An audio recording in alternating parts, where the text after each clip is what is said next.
Hello everybody! Today we're going to have a quick tutorial and refresher for the people that were not in the professional development is for Edpuzzle.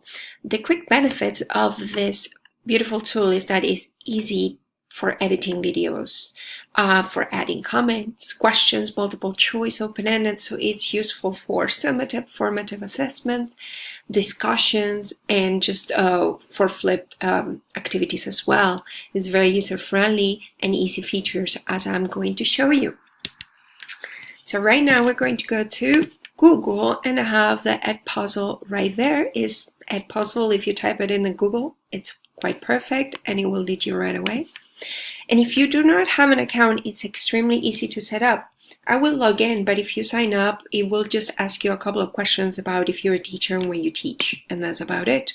Like this. Log in as teacher, and then I will log in with my personal Google that is right here.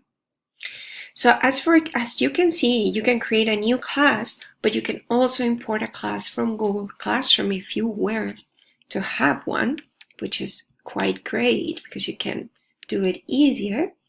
So now I'm going to show you the content. So right now I have two contents that are ready to show you, but I'm going to show you how simple it is to actually find content.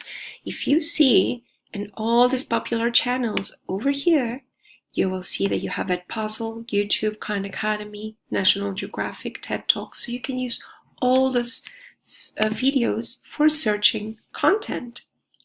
So you have Edpuzzle, you have YouTube, Khan Academy, etc. So I'm going to go straight to my content and I will show you how it works. So here I'm going to show you this. I'm going to watch it and I'm going to edit it. So I'll show you the features. You can crop the video. You can do voice over, so you can add questions. You can add questions in between or at the beginning of the video. And you can do audio notes also for the questions and the voiceover if you want to cover some content as well. The audio notes are more for questions in between. And then you have the quizzes.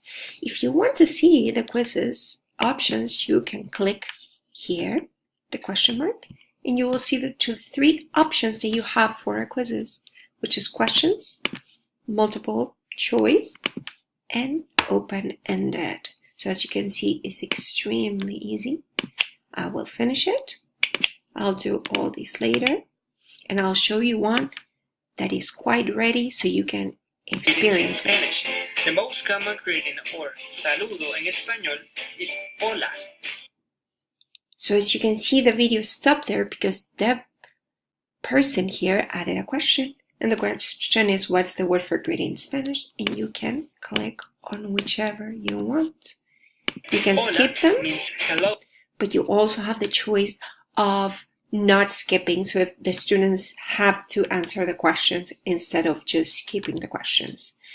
For getting this content, you can either copy it, you can delete it, duplicate it, edit, and assign. For assign, then you will have your class, or you can link it. So as you can see, it's a very useful tool, very easy to use, and I hope you enjoyed the tutorial. If you have any questions, please contact me on my email. That is actually right here. You can also find me on Twitter, you know my contact.